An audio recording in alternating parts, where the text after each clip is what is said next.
El famoso avantage compétitif, le moat comme l'appelle Warren Buffett, moat qui en anglais veut dire muraille ou rempart, comme on trouve autour des châteaux forts. Alors est-ce que vous savez vraiment à quoi ça sert et surtout, le plus important, est-ce que vous avez déjà essayé d'en établir une liste complète ?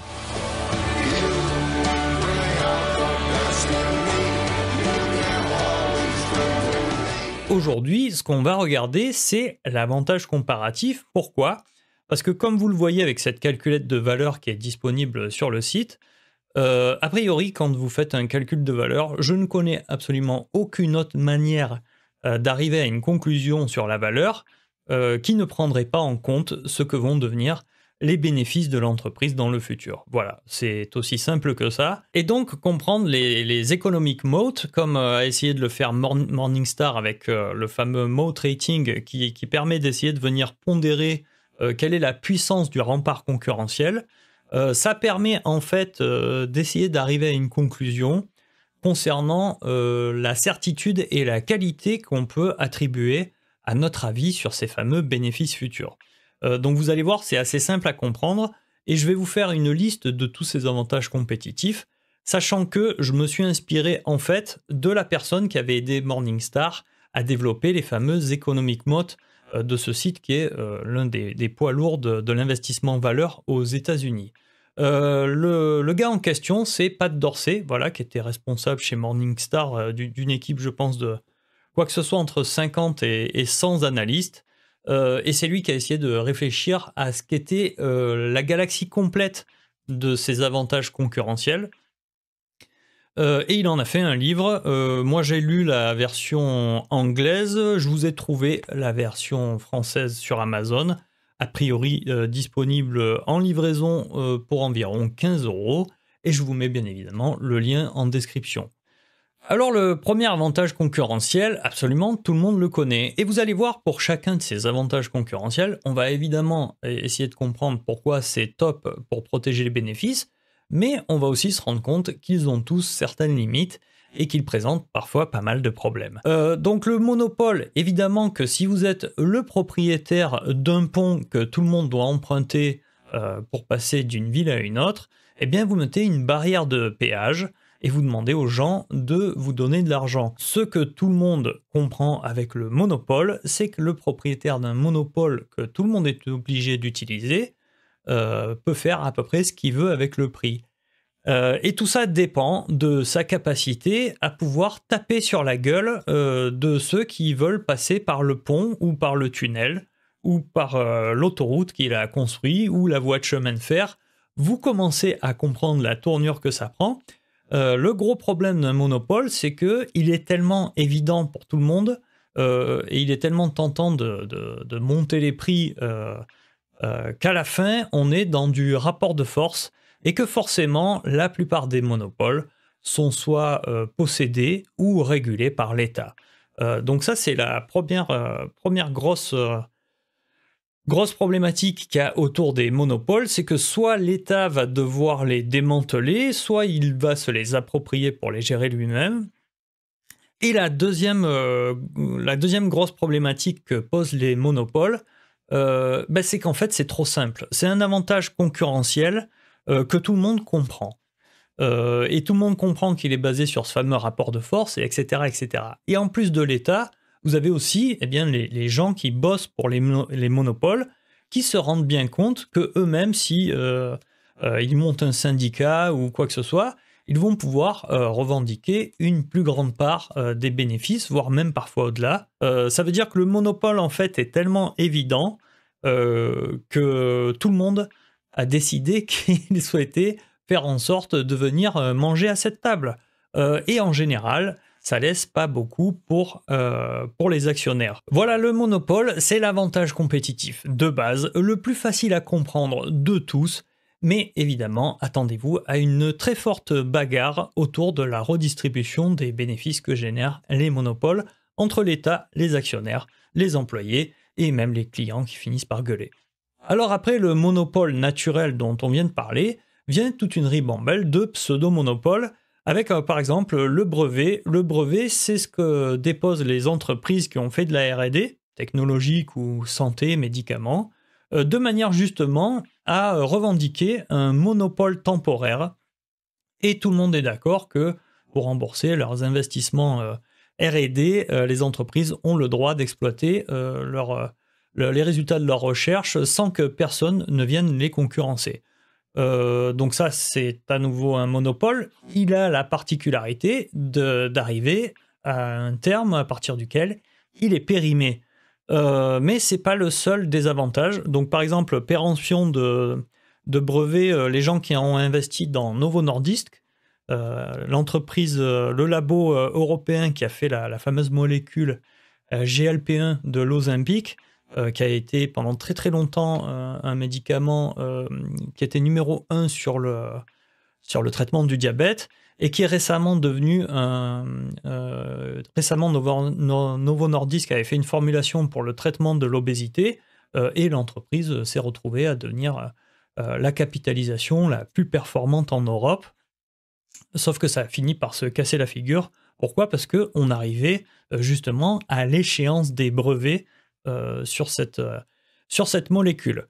Donc là, il y a un effet pervers de ce pseudo-monopole qui est très confortable sur la période d'exploitation. Hein. Vous voyez l'envolée du cours de Novo Nordisk, vous vous rendez compte que c'était vraiment exceptionnel comme idée d'investissement. Mais quand on arrive à terme, en plus de l'obsolescence de ce monopole, il y a un autre phénomène en effet secondaire qui se produit, c'est que la plupart de ces entreprises crament énormément d'argent pour essayer justement de trouver un moyen de renouveler ce brevet et de repartir pour 5, 10, 15, 20 ans. Ça dépend au niveau légal de ce qu'ils ont le droit de faire. Donc vous avez un double effet délétère à la fin de ces pseudo-monopoles où ça s'arrête et en plus vous perdez énormément de cash dans cette tentative de renouveler la licence du monopole. Et on en arrive à la troisième forme de monopole, les monopoles qui sont sous réglementation ou sous autorisation de mise sur le marché ou sous licence, que sont par exemple les casinos, l'alcool, le tabac, ce genre de choses. Vous comprenez tout à fait là où je veux en venir. Alors, même remarque qu'avant, ça vous fait des entreprises qui ont une évidence dans la capacité de générer des bénéfices dans le futur. Donc, les calculs de valeur sur vos projections de bénéfices futurs sont extrêmement certains. Et quand vous définissez ce qu'est votre valeur intrinsèque, le prix que vous êtes prêt à payer, a priori, vous pouvez avoir une très forte confiance dans l'existence de ces bénéfices futurs quand vous trouvez des entreprises qui évoluent sous monopole réglementaire ou de licence.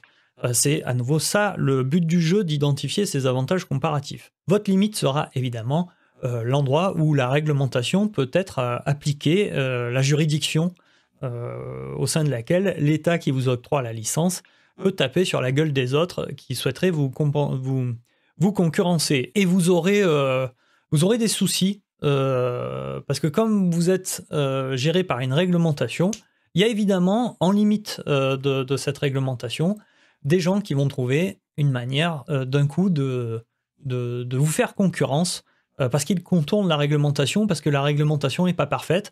Donc vous pouvez avoir des phénomènes de rupture soudaine. Vous pensiez être protégé, en fait vous ne l'êtes pas, parce que Internet arrive, casino en ligne, et boum, vous vous prenez ça dans la tête quand vous êtes exploitant de casino. Vous pensiez avoir un monopole réglementaire et vous ne l'avez pas par disruption. Donc vous voyez, au fur et à mesure qu'on s'éloigne du monopole naturel pour aller vers ces brevets et ces réglementations, il y a de plus en plus de soucis autour des monopoles et on a toujours autant de gens autour de la table qui essayent de manger dessus. Le prochain mode, celui que tout le monde connaît normalement, c'est bien évidemment l'effet de réseau.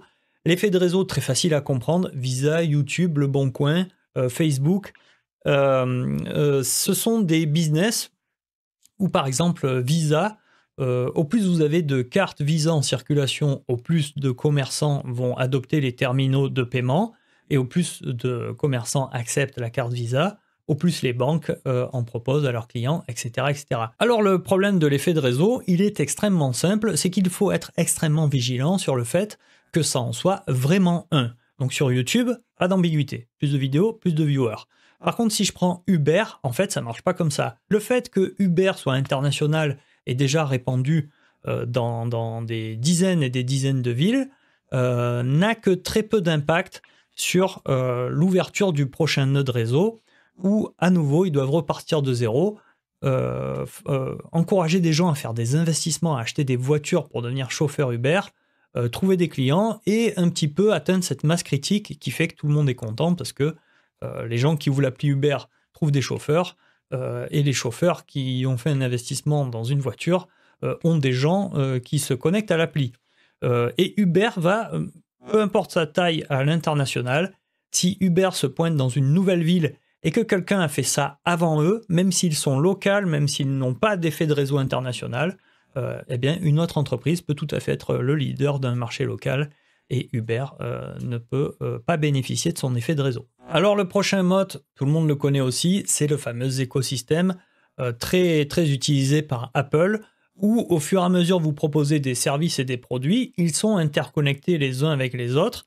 Et donc par exemple, quand le client Apple a besoin de s'acheter une montre, sa décision en tant que client va probablement être de regarder ce que propose Apple. Et Apple va proposer une montre horriblement chère, mais par contre, celui qui doit décider s'il l'achète ou pas, il va se dire oui, mais elle sera compatible avec mon téléphone, avec mon calendrier, avec ma musique que j'achète chez Apple depuis 15 ans. Et l'écosystème, c'est une barrière à la sortie. C'est ce qu'on appelle le fameux switching cost, où le client a un coût, il ressent un coût personnel de travail, d'effort ou financier s'il décide de changer pour les produits de la concurrence. Donc à la sortie, on n'est plus sur le même mode de barrière que les monopoles, qui sont des barrières à l'entrée empêchant la concurrence de venir chasser sur vos terres.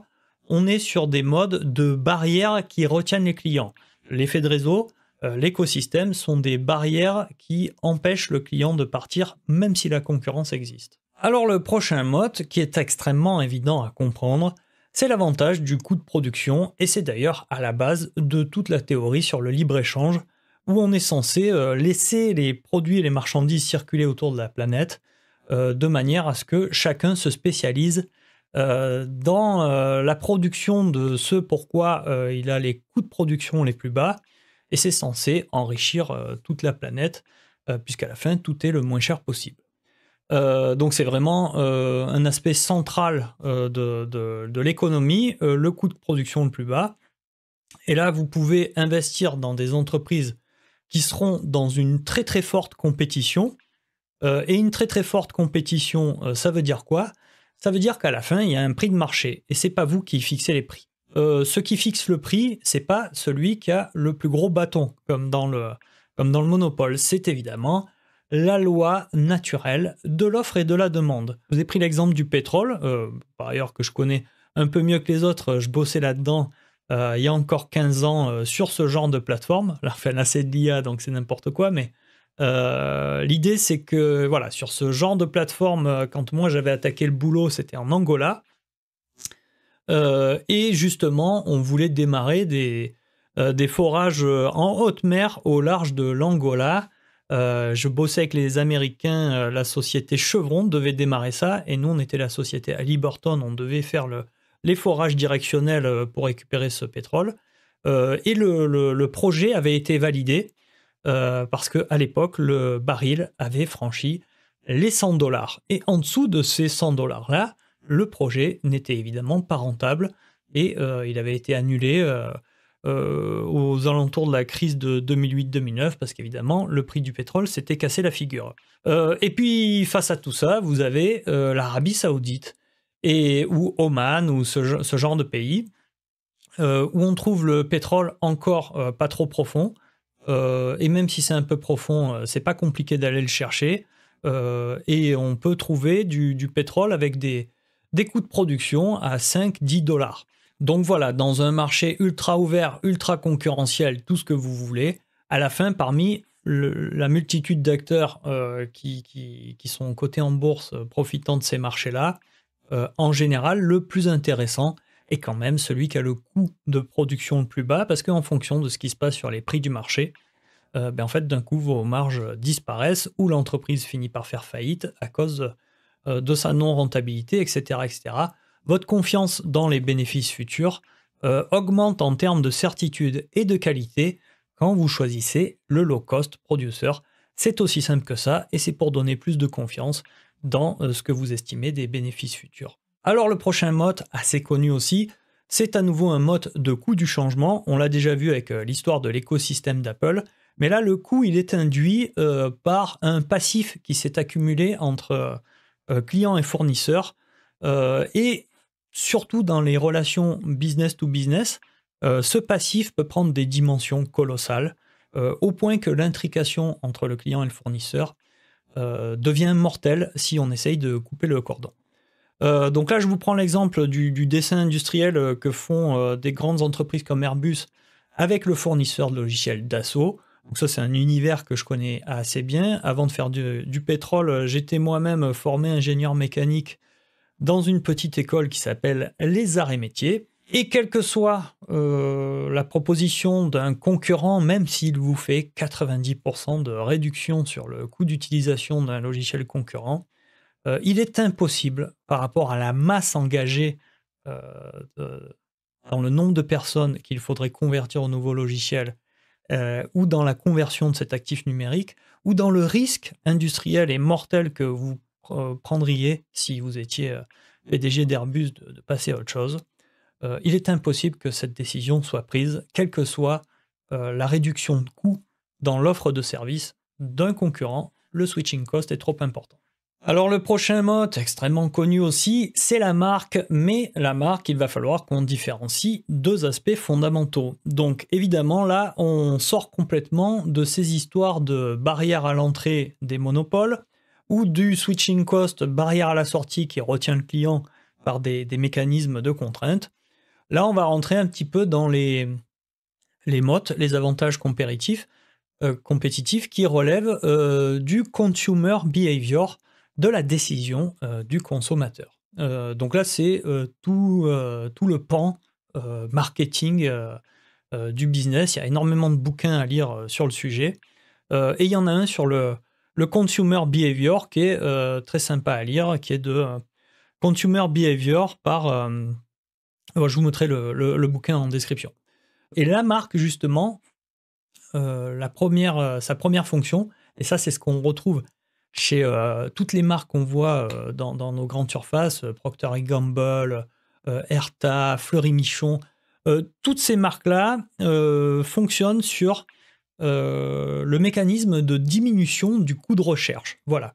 Vous allez vers ces marques-là, même les marques distributeurs. On n'est pas là pour parler de la puissance de la marque, on est là pour parler du fait qu'une fois qu'une marque vous garantit que vous aurez un certain résultat qualitatif, quel qu'il soit, mais vous savez que vous avez toujours le même, vous testez une marque, vous en testez deux, voilà, dans votre vie, vous faites 2-3 essais, mais vous n'en faites pas des masses.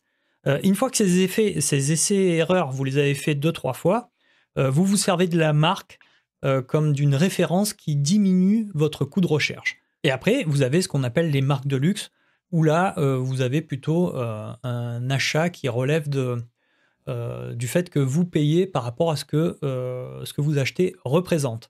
Donc, quand vous achetez du champagne, qui n'est pas forcément une marque, c'est un AOP, mais à côté, vous avez du mousseux Bourgogne, vin blanc mousseux qui n'a pas l'étiquette champagne, mais il est fait 20 bornes à côté. Certains sont aussi bons, certains sont meilleurs. Les bourguignons vous diront qu'ils sont mieux que les champagnes, mais il n'y a pas l'étiquette champagne. Et le vin blanc mousseux de Bourgogne, à la fin, c'est quoi que ce soit entre 5 et 7 euros la bouteille de base.